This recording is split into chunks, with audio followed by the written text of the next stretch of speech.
Hello बच्चों, प्रश्न दिया है किसी आदर्श गैस की मोलर विशिष्ट ऊष्माएं नियत दाब तथा नियत आयतन पर क्रमशः Cp तथा Cv है। यदि गामा बराबर Cp बटे Cv तथा R सार्वत्रिक गैस नियतांक है, तब Cv यानी कि नियत आयतन पर विशिष्ट मोलर ऊष्मा जो होगा, ठीक है, नियत आयतन पर उसका मान किसके बराबर होगा बताना है। और यहाँ पे चार विकल्प हमें सार्वत्रिक गैस नियतांक और गामा के पदों में दिया गया है, तो हम लोग इस प्रश्न को हल करेंगे और देखेंगे कौन सा विकल्प जो है सही होगा।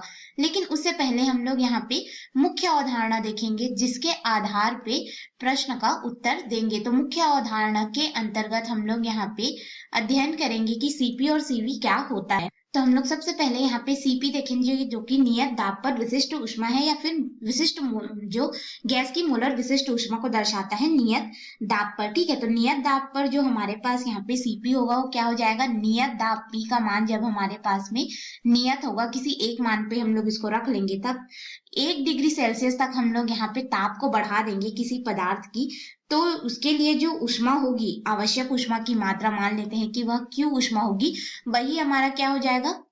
अगर हम लोग देखें तो अभिष्ट जो ऊष्मा होगी, ठीक है, उसकी मात्रा को यह दर्शाएगा नियत विशिष्ट ऊष्मा का जो मान होगा, ठीक है। इसी तरह से अगर Cv का मान देखें तो Cv में क्या हो जाएगा, आयतन V का जो मान है वह नियत हो जाएगा, और इसमें भी उस पदार्थ के ताप को 1 डिग्री सेल्सियस बढ़ाने के लिए जो आवश्यक ऊष्मा की मात्रा होगी, ठीक है, इसे हम लोग Qp और इसे Qv के रूप में दर्शा देते हैं। तो वह नियत आयतन पर मोलर विशिष्ट ऊष्मा के मान को यह दर्शाएगा, ठीक है। तो ये हो गया हमारे पास मुख्य अवधारणा। और हम लोग अगर Cp और Cv में संबंध देखें तो हम लोग यहाँ पे मेयर के सूत्र से जानते हैं, जो कि हमारे पास Cp और Cv में संबंध को दर्शाता है। ये हमारे पास हो जाता है Cp ऋण Cv बराबर R, जहाँ पे R सार्वत्रिक गैस नियतांक होता है। तो इसे हम लोग समीकरण 1 नाम दे देते हैं।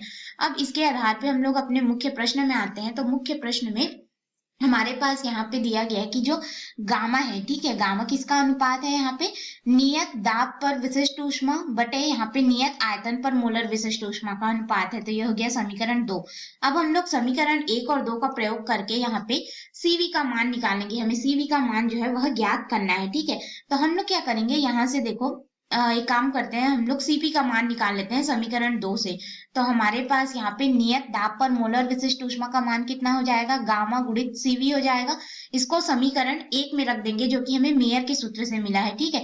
तो ये हमारे पास हो जाएगा गामा गुणित Cv ऋण यहाँ पे हो जाएगा Cv बराबर हो जाएगा सार्वत्रिक गैस नियतांक R के, इसके बराबर हमें प्राप्त होगा, ठीक है।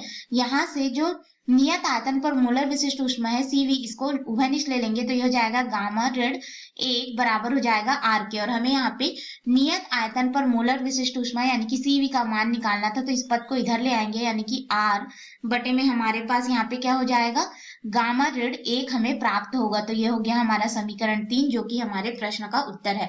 अब इसके अनुसार हम लोग अपने विकल्प में आएंगे। तो विकल्प ए दिया है 1 धन गामा बटे 1 ऋण गामा, गलत हो जाएगा। डी दिया है R बटे गामा ऋण 1, बिल्कुल सही है। सी गामा ऋण 1 बटे R, तो ये गलत है। डी दिया गया है गामा गुणित R, ये भी गलत है। यानी कि हमारा जो सही विकल्प होगा वह हो जाएगा विकल्प नंबर बी, जो कि हमारे इस प्रश्न का उत्तर होगा। आशा है आपको यह हल समझ में आया होगा। धन्यवाद।